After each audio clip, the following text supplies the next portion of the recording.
Night commander ஈகிரிஸ், நீ ஒரு சிறந்த வாரியர். உன் வாளை வச்சு எதிரிகளை வெட்டுறதுதான் உன் வாழ்க்கையோட நோக்கமா இருக்கணும். உன்னோட வாள் துரு பிடிக்கிற வரைக்கும் இந்த பாழடைச்ச இடத்துல தான் நீ இருக்க போறியா? நீ உன்னோட வாளை யாருக்காவது அர்ப்பணிக்கணும்னு நினைச்சா அதை நீ எனக்காக பயன்படுத்த. வாளை இல்லாத இந்த சிம்ஹாசனத்தை நீ பாதுகாக்கிறதுக்கு பதிலா உன் முன்னாடி நிக்கிறவனை நீ பாதுகாக்கலாம். Arise.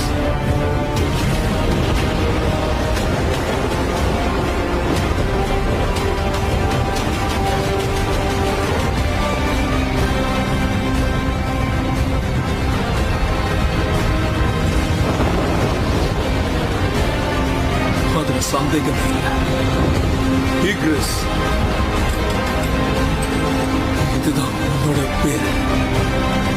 நம்ம எதிர்பார்ப்புகளை மீறி புது ஒரு வழிகாட்டியா மாறுற அளவுக்கு வலிமையான ஒருத்தர்